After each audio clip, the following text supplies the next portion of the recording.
He was 18 for exactly 7 hours when the state of Illinois decided he was a man. What he discovered next would change not just his life, but the sister he swore to protect. This isn't just a story about a place. It's about what it means to inherit a fight you never knew existed. If you've ever felt lost and then found a purpose in the last place you expected, stick around and maybe subscribe. You're in good company here. The door to the Kensington Youth Authority residence clicked shut behind me with a sound of profound finality. It wasn't a slam, just a quiet, mechanical disengagement. A sound I had dreamed of for 2 years, 3 months, and 11 days. Now that it was here, it just sounded like emptiness.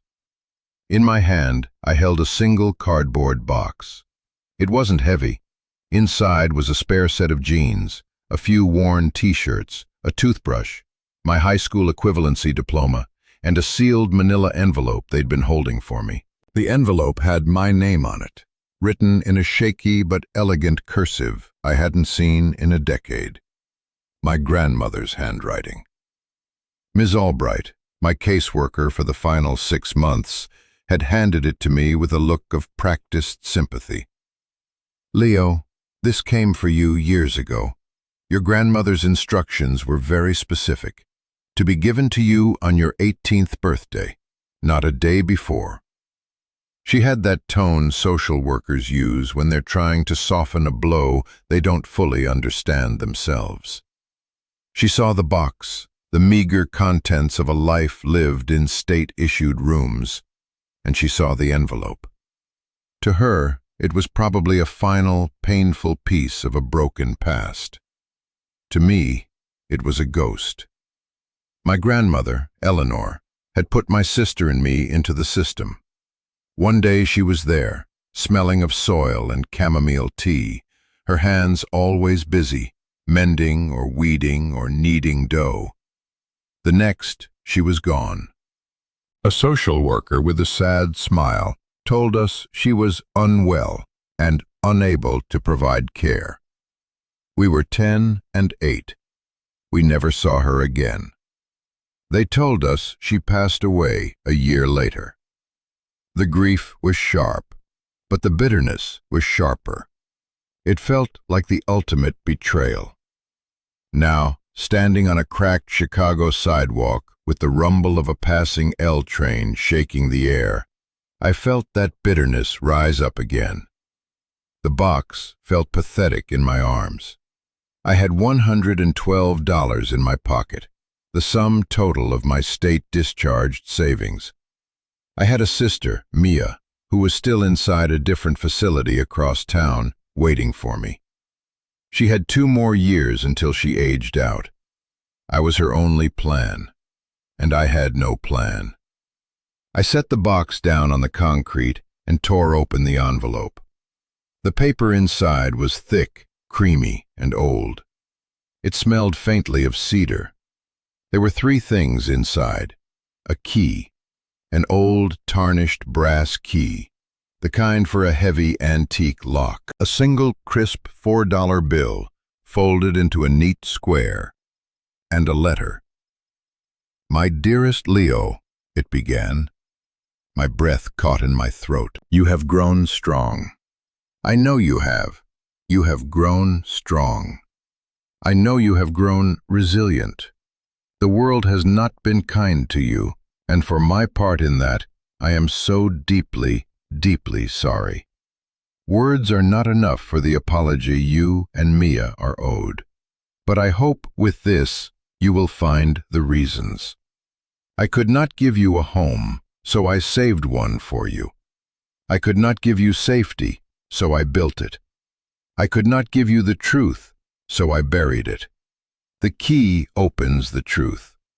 The address on the back of this page is where you will find the lock. The money is for the deed. It is a legal formality, my boy. A peppercorn payment to make the transfer official. $4 for 4 generations of soil. Go to the county clerk in Hollow Creek. File the transfer. The land will be yours. Do not sell it. Do not let anyone convince you it is worthless. Its value is not in the dirt, but in what lies beneath it. Go there, Leo. Take Mia. It is the only thing I have left to give you. It is everything. I turned the page over. An address was written there, a rural route number in a town I'd never heard of. Hollow Creek, Illinois. It sounded like a place that had been forgotten on purpose. I looked at the key in my palm, its teeth worn and complex.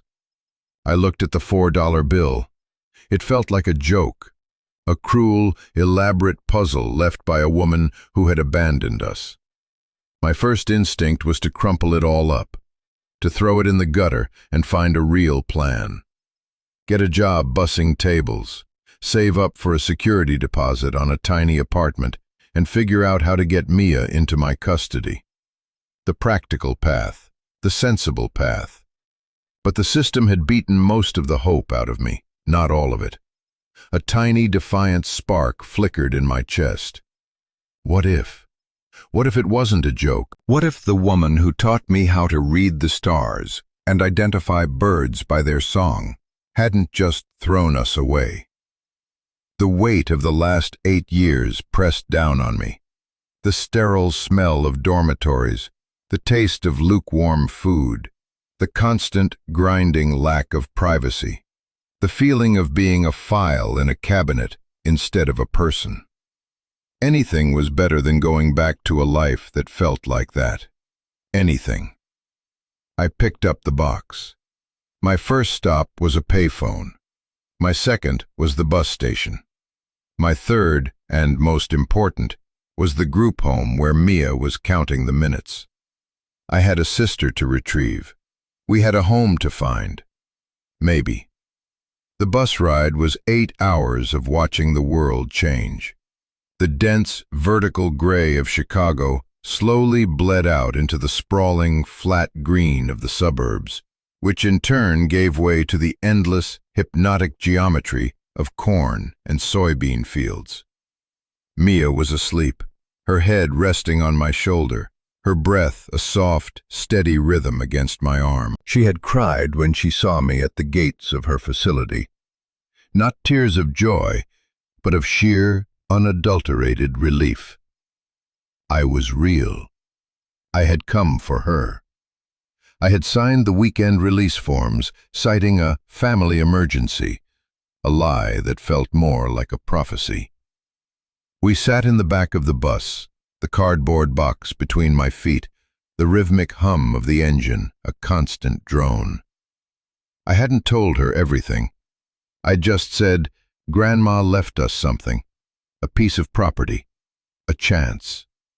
She was 16, and her optimism was more fragile than mine, more easily shattered.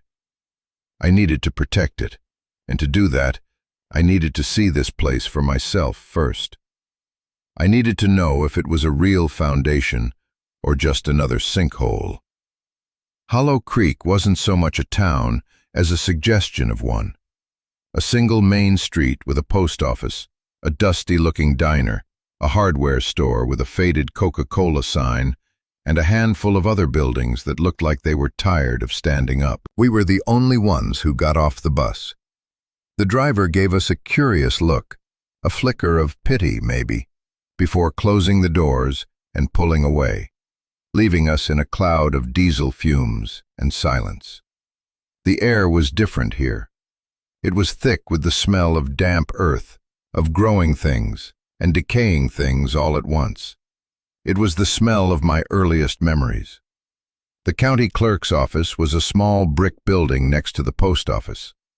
The woman behind the counter looked at us over the top of her reading glasses, her expression unchanging. "Help you?" she asked, her voice dry as old paper. "I'm here to file a property transfer," I said, trying to sound more confident than I felt. I pushed the letter and the $4 bill across the counter.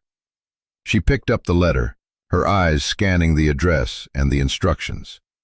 She didn't seem surprised. She just nodded slowly, a single deliberate dip of her chin.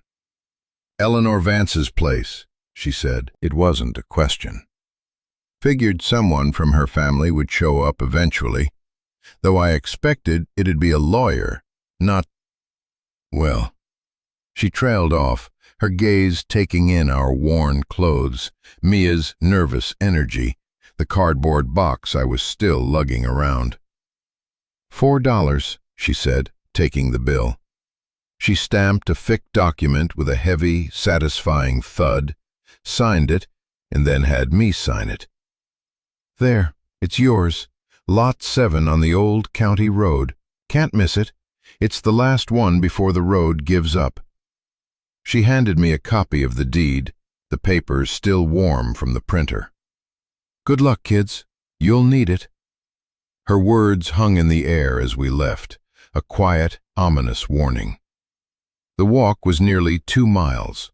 The paved road quickly turned to gravel, and the gravel eventually narrowed into a dirt track overgrown with weeds.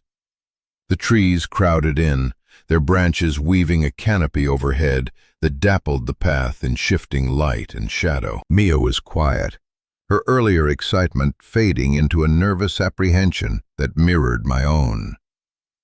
"Theo," she whispered, "what is this place?" "It's ours," I said, though the word tasted strange in my mouth. "It's home." I wasn't sure if I was trying to convince her or myself. And then we saw it. The clerk was right. You couldn't miss it. The road ended at a clearing, and in the center of that clearing was a cabin, or what was left of one. The roof sagged in the middle like a broken spine. The porch tilted at a drunken angle, half of it collapsing into a tangle of weeds. Windows were boarded up, and the paint had long since peeled away, leaving the wood a silvery, weather-beaten gray. It looked derelict, abandoned, forgotten by time itself. Mia's face fell. I saw the hope drain out of her eyes, replaced by the familiar, weary disappointment we both knew so well. "This is it?" she asked, her voice small. "This is what she left us?" My own heart sank. This was the grand inheritance, a pile of rotting wood? The anger at my grandmother, which had been dormant, flared hot in my chest. This wasn't a gift. It was a final, cruel joke. A punchline delivered 8 years too late. I dropped the box and walked around the property, my feet sinking into the soft, untamed earth. It was a mess, a total, unmitigated disaster. There was nothing here for us, nothing but ghosts and decay. I was about to tell Mia to forget it, that we'd head back to the bus stop and figure something else out, when she called my name. "Leo, over here!" She was standing near a dense thicket of overgrown lilac bushes, their leaves thick with dust. She was pointing at the ground. "Look!" I pushed through the branches, the leaves scratching at my arms. There, almost completely hidden by dirt and tangled roots, was a flat metal surface. It was a door. A heavy steel door set horizontally into the ground, with a large recessed wheel for a handle and 4 keyholes arranged in a square. It looked like something you'd find on a submarine or a bank vault. It was completely out of place, a piece of industrial hardware buried in the wilderness. "What is that?" Mia breathed, her eyes wide. I knelt down, my fingers brushing away the dirt. The metal was cold and solid. There was no rust, just a thick layer of grime. I looked at the 4 keyholes, and then I looked at the single, ornate key in my hand. It didn't make sense. 1 key, 4 locks.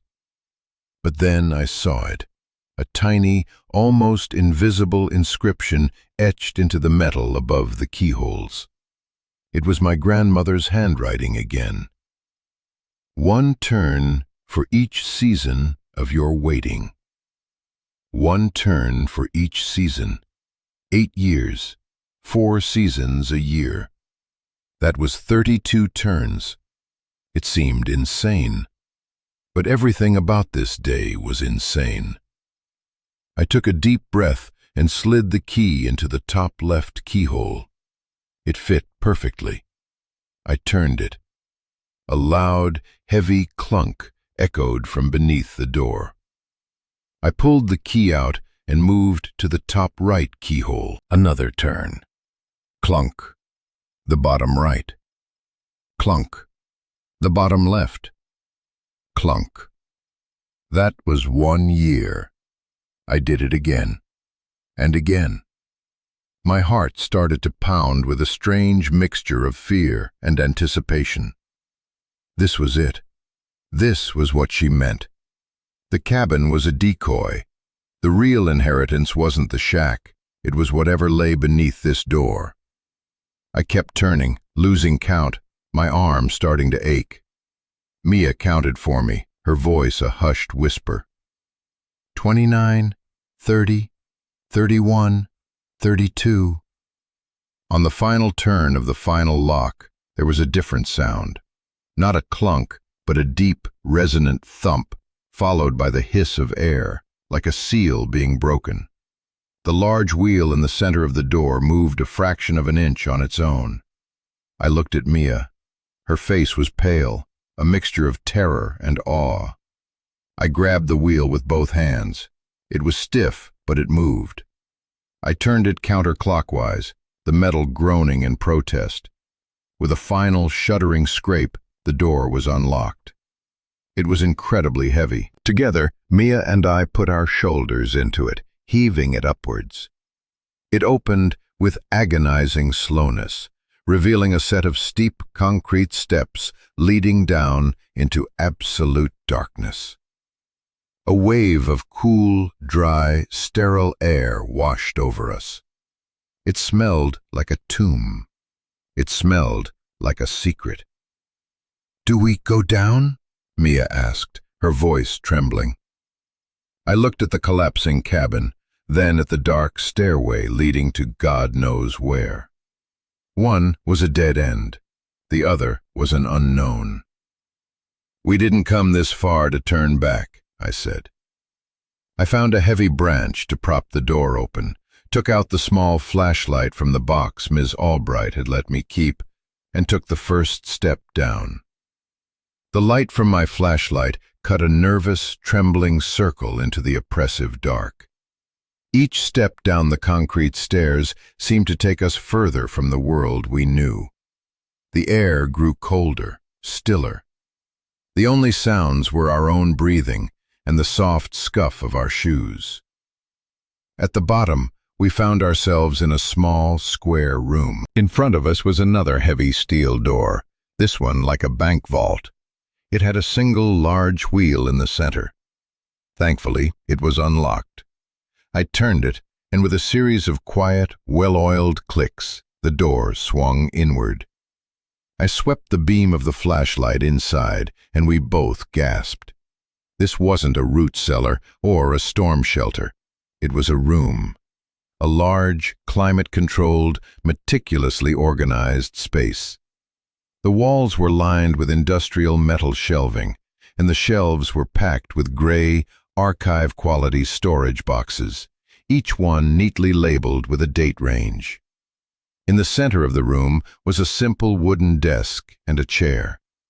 On the desk sat an old cassette tape player, a stack of blank tapes, and a large metal footlocker.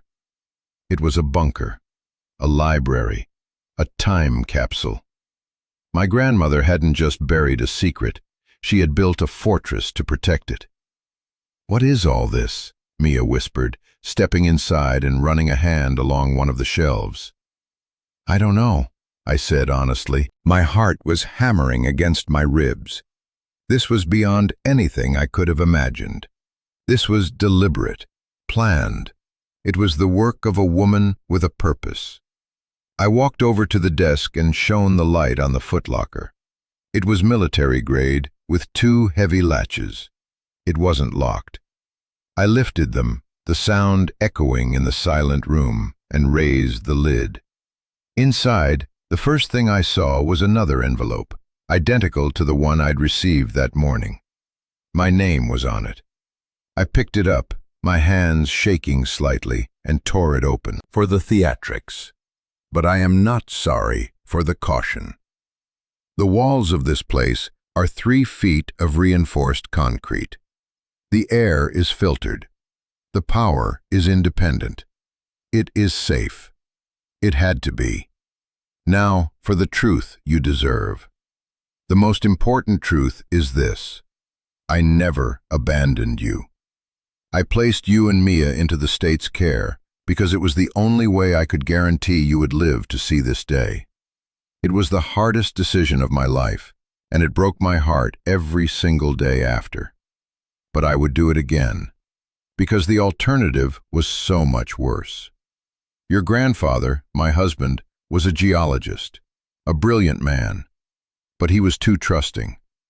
He and his partner, a man named Marcus Thorne, discovered something unique on this land. Not oil, not gold, something far more valuable in the modern world. A deposit of rare earth minerals, essential for technology. Your grandfather wanted to develop it responsibly, to benefit the community. Thorne wanted to sell it to the highest bidder, a corporation called Viridian Development, and strip mine the entire valley. They argued. The arguments got worse. Then there was an accident.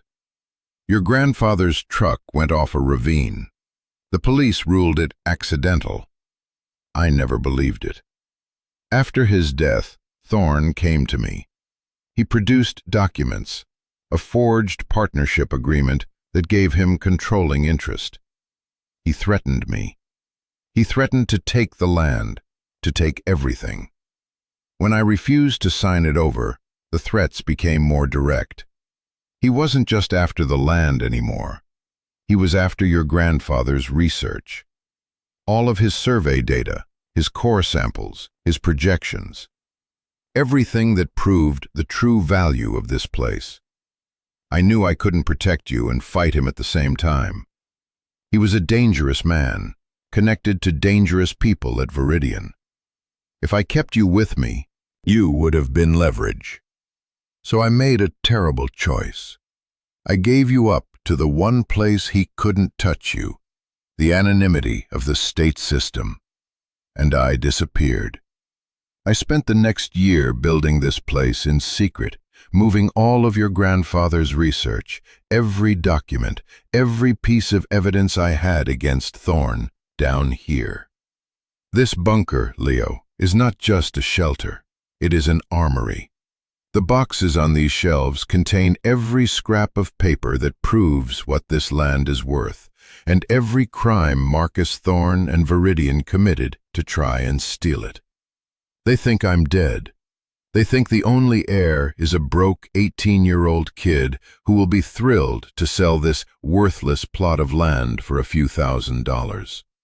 They will come for it. They will offer you money. It will seem like a fortune. Do not take it. Your inheritance is not this land, Leo. It is the fight for it. In this footlocker, you will find everything you need to begin.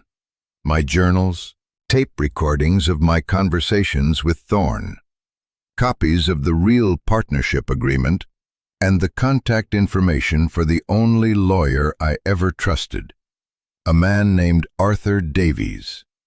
He's old now, but he's honest. Show him what's in this box. He'll know what to do. This is a heavy burden to place on your young shoulders. You have every right to walk away, to take Mia and try to build a life somewhere else. But if you stay, if you fight, you will be honoring your grandfather. You will be taking back what was stolen from our family, and you will be building a future on a foundation of truth. The choice is yours. Whatever you decide, know that I loved you more than my own life. I see your face in my dreams every night. Be strong. Be smart. Protect your sister. All my love, forever, Grandma Eleanor. I finished reading, and the letter slipped from my fingers, fluttering to the concrete floor. The silence in the bunker was absolute. It pressed in on me, heavy as a physical weight. Mia came over and picked up the letter, her eyes scanning the pages. I couldn't speak. My entire world had just been dismantled and rebuilt in the span of 5 minutes. The narrative of my life, the one I had carried for 8 years, the story of abandonment, of being unwanted, of a grandmother who broke, was a lie. A carefully constructed lie designed to save us. The bitterness I had felt for her evaporated, replaced by a wave of grief so profound it buckled my knees. I sank into the chair at the desk, my head in my hands. I cried. I cried for the years we lost. I cried for the little boy who thought his grandmother didn't love him. I cried for her, alone, fighting a silent war, forced to give away the 2 people she loved most. And I cried for the sudden, terrifying weight of the truth. This wasn't an inheritance. It was a declaration of war, and she had just named me its general. Mia finished the letter and put a trembling hand on my shoulder. "She did it for us," she whispered, her voice thick with tears. "She was protecting us the whole time." We sat there for a long time, the single beam of the flashlight illuminating the dust motes dancing in the still air. The initial shock began to fade, replaced by a cold, creeping dread. My grandmother wasn't just a baker of cookies and a teller of stories. She was a fighter who had been locked in a battle with a powerful, ruthless corporation. And she had lost her life to it, one way or another. Now, that battle was ours. I opened the footlocker again and began to unpack its contents. It was exactly as she'd said. There were thick, leather-bound journals filled with her handwriting, detailing every meeting, every threat. There were dozens of cassette tapes, each labeled with a date and a name. There was a thick file of legal documents, geological surveys, and maps crisscrossed with notations. And at the bottom, a small, sealed envelope containing a simple business card. Arthur Davies, attorney at law, with a phone number and an address in a neighboring town. This was real, all of it. The scale of it was terrifying. I was 18 years old. I had $108 left to my name after filing the deed. My only asset was a collapsing shack and a bunker full of incriminating documents. My only ally was my 16-year-old sister.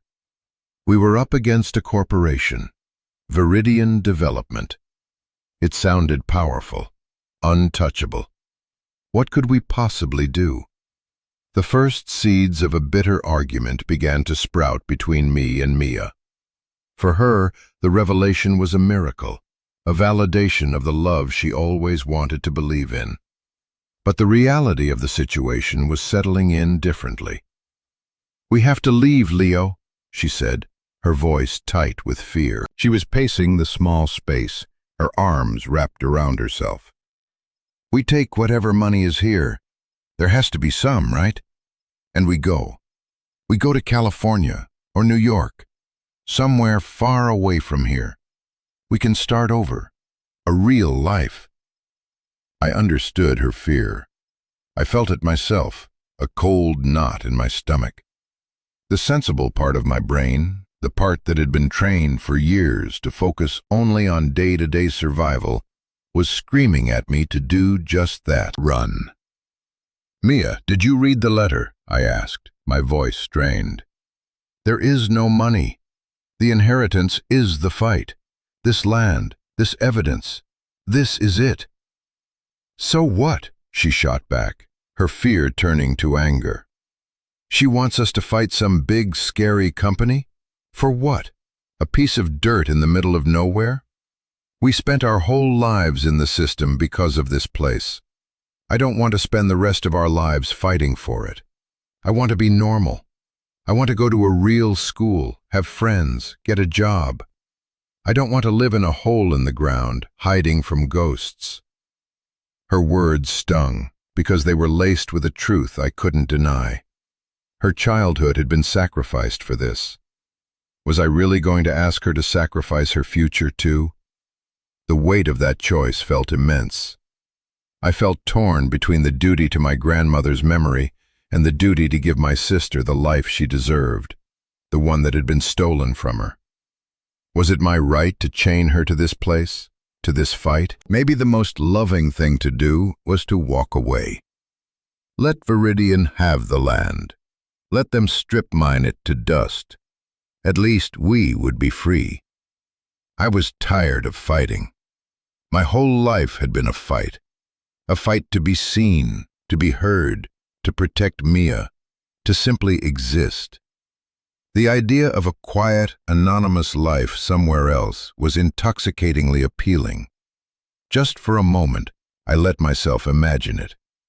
An apartment, a job, Mia finishing high school. Simple, safe. I looked around the bunker, at the shelves of carefully catalogued evidence. It was a lifetime of work, a woman's last stand. Could I really just turn my back on it? I picked up one of the cassette tapes at random. It was labeled Thorn, June 12th. I pushed it into the player on the desk and pressed play. A hiss of static, and then my grandmother's voice. It was younger, stronger than the voice in my memory, but filled with a tension that made my skin crawl. It's not yours to sell, Marcus. Don't be naive, Eleanor, a man's voice replied, smooth and condescending. It's a done deal. Viridian has the best lawyers money can buy. That little agreement you're clinging to won't mean a thing. Sign the transfer. Take the money. It's a generous offer. Don't make this harder than it needs to be. And if I don't? Her voice was quiet, but defiant. There was a pause. Then the man's voice dropped, losing its polished veneer and taking on a chilling menace. Then things will get harder. For you. For those grandkids of yours. It's a dangerous world out there for kids without a protector. Things happen. Accidents. Just like your husband. The tape clicked off. The silence that followed was heavier than before. Mia had stopped pacing. She was staring at the tape player, her face ashen. That was it. That was the choice. He had threatened us. He had used us as a weapon against our own grandmother. This wasn't just about land or money anymore. This was about him. About the man who had orphaned us, in a way, twice over. The man who had made our grandmother live in fear and die in exile. The anger that rose in me was cold and clear. It burned away the fear, burned away the doubt. He had taken our past. I would not let him take our future, too. No, I said, my voice low and steady. We're not running. Mia looked at me, her eyes searching mine. Leo. He threatened us, Mia. He used us to hurt her. If we walk away, he wins. Everything she did, every sacrifice she made, it will all be for nothing. This is our story. This is our home. And I'm not letting him have it.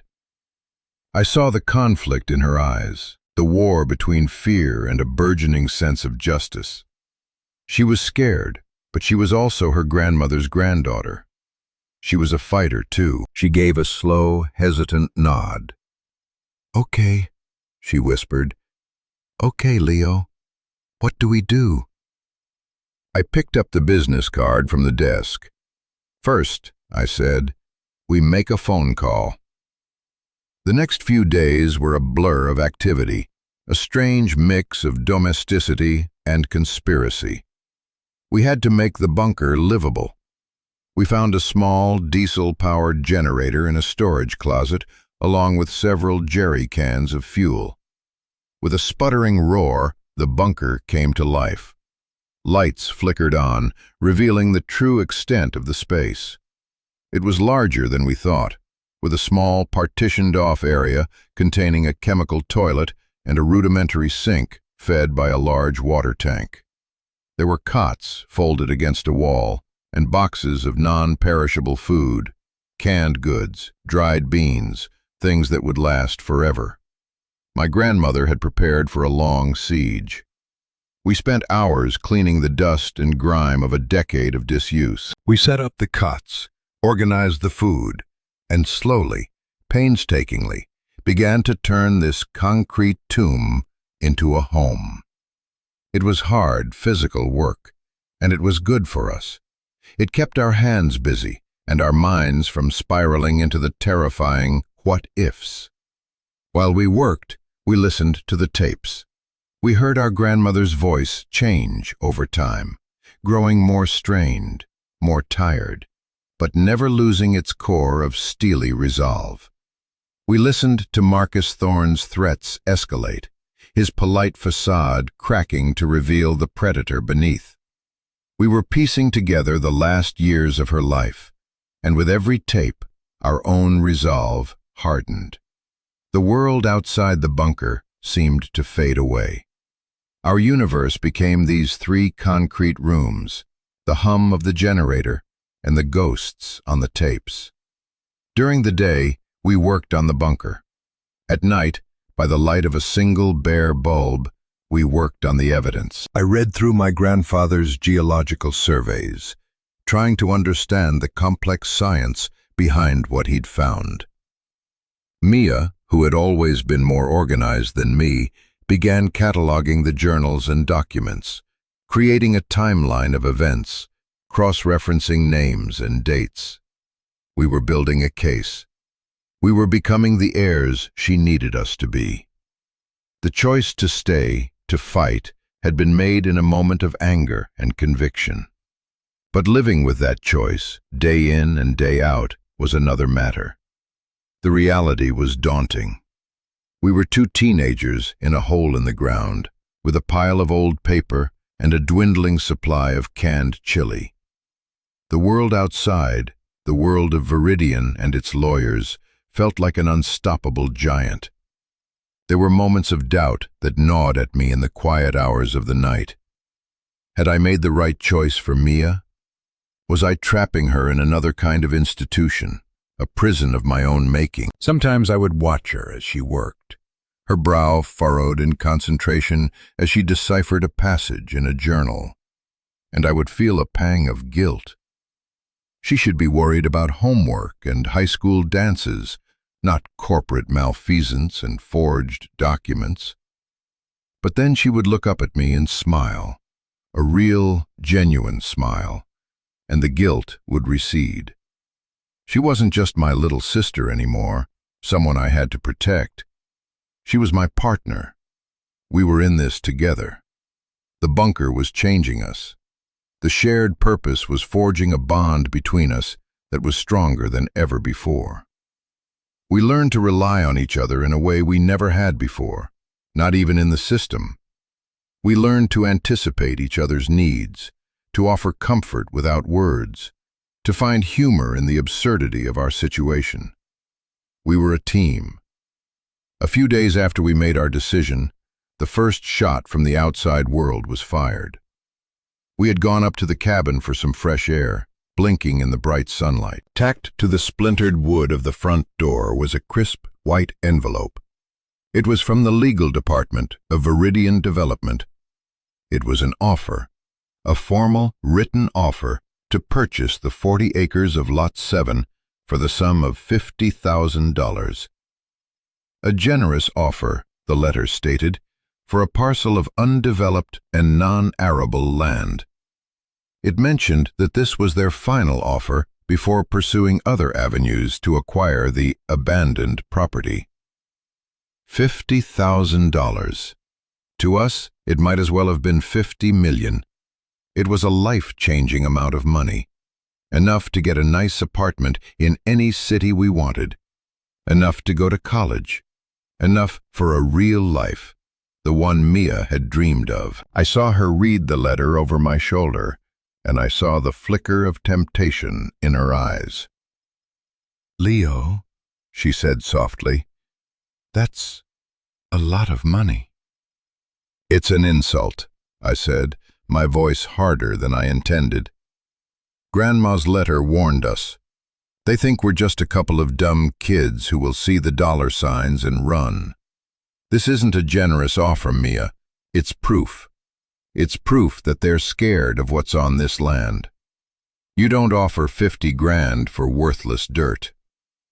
I tore the letter off the door and crumpled it in my fist. "They're testing us. They want to see if we'll break." This was the moment, the point of no return. We could take the money and disappear. No one would blame us.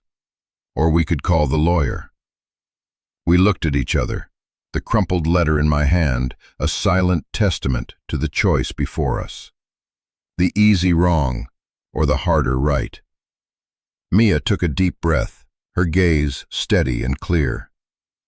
"You'd better find a phone that works," she said. Arthur Davies's office was in the next town over, a place called Harmony Creek, which was slightly larger and marginally less tired-looking than Hollow Creek. The office was on the second floor of a brick building, above a bakery. The smell of fresh bread followed us up the creaking wooden stairs. Mr. Davies himself looked like he was carved from the same era as the building. He was ancient, with a fringe of white hair, a face like a wrinkled road map, and eyes that were surprisingly sharp and intelligent. He listened to my story without interruption, his hands steepled on his cluttered desk. He didn't seem surprised or skeptical. He just listened. When I finished, I pushed the footlocker, which we had lugged all the way from the bunker, onto his desk. "She said you'd know what to do," I said. He opened the locker and began to sift through the contents. He picked up one of Eleanor's journals, his thumb stroking the worn leather cover with a strange reverence. He examined the forged partnership agreement, holding it up to the light. He looked at the cassette tapes, a sad smile touching his lips. "Eleanor Vance," he said, his voice raspy with age. "She was the most stubborn woman I ever met, and the bravest."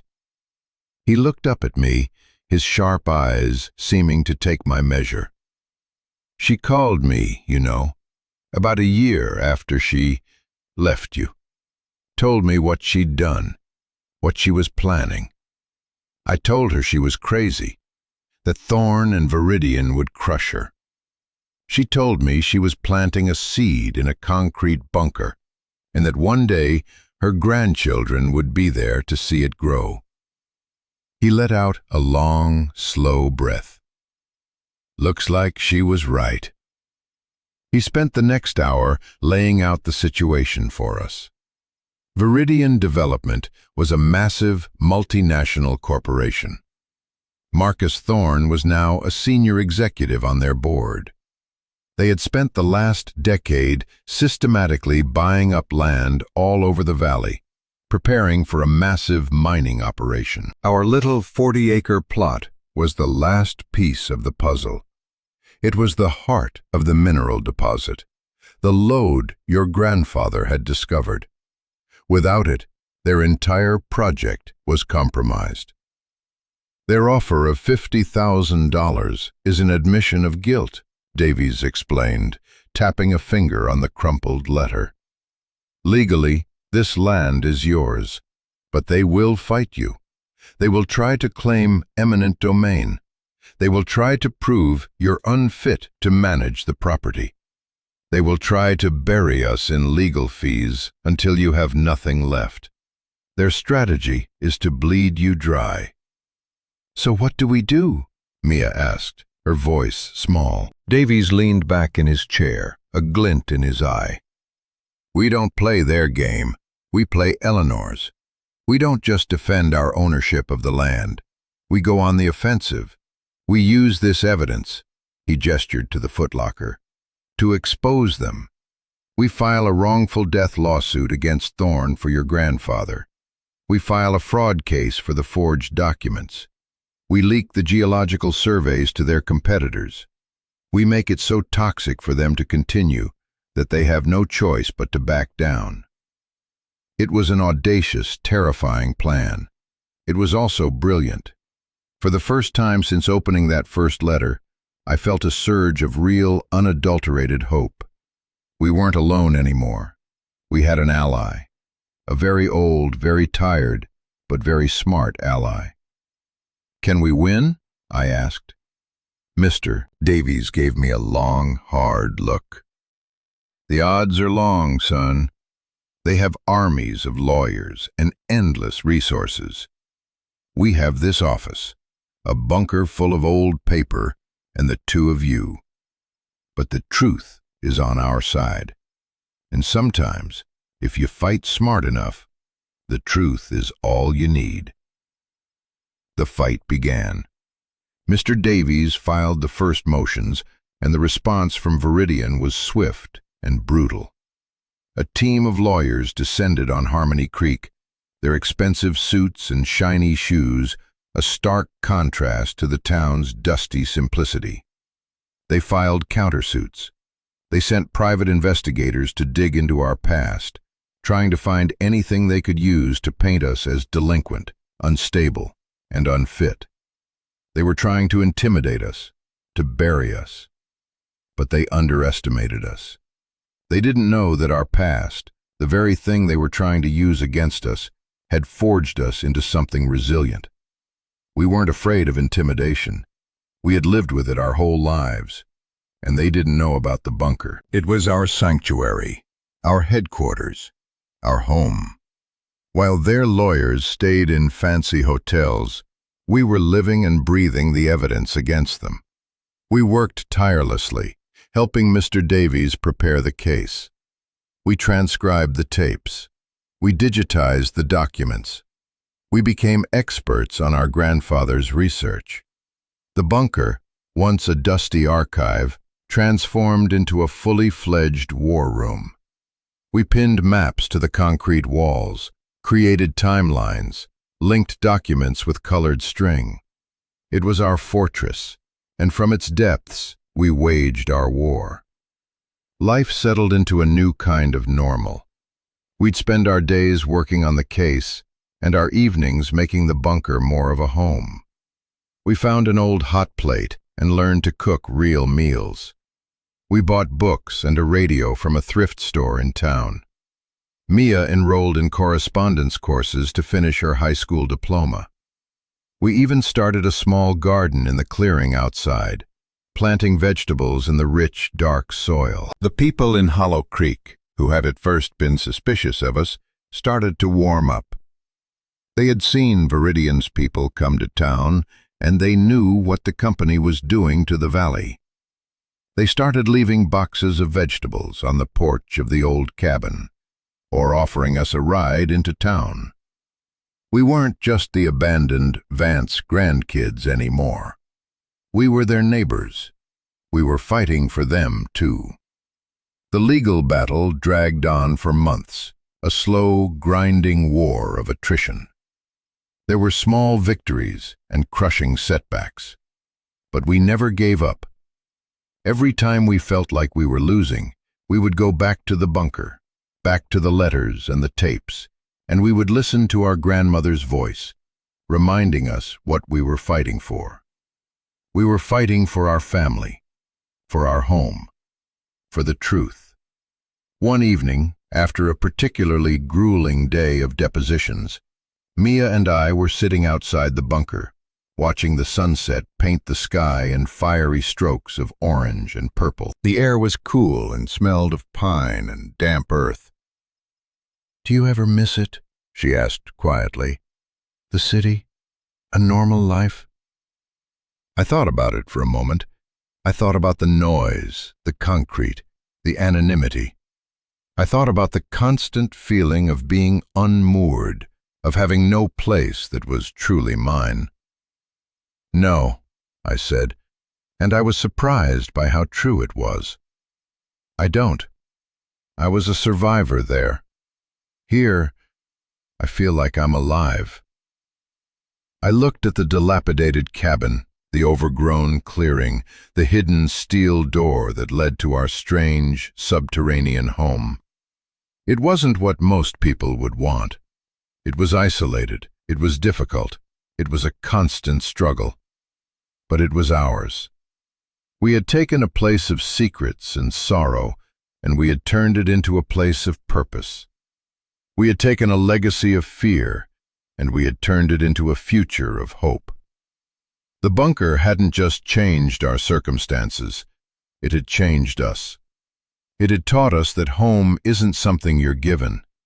It's something you build. It's something you fight for. The fight with Viridian is far from over. Mr. Davies says it could take years. But we're not scared anymore. We have a home. We have a purpose. And we have each other. And for the first time in my life, that feels like everything. My grandmother couldn't give us a normal childhood. She couldn't protect us from the pain of the system. But she gave us something more valuable. She gave us a chance to reclaim our story, to fight for our legacy, and to build a home on a foundation of truth. She buried a secret to keep us safe, but what grew from it was a strength we never knew we had. The bunker became our home, yes, but more than that, it became the place where we found ourselves. It's funny how life works. For years I dreamed of freedom, and I thought freedom meant escaping my past. But I've learned that true freedom isn't about running from who you are. It's about fighting for it. If you've made it this far, thank you for listening. This story is still being written, every single day. But the most important chapter, the one where we decided to fight, is one I'll never forget. Maybe you have a story like that too, a story about finding your own fight, about discovering what home really means. If you do, I'd love to read about it in the comments. This community we're building here is for people who get it, who know that sometimes the deepest roots grow in the hardest ground. If that's you, consider subscribing. Because we all have a story worth fighting for.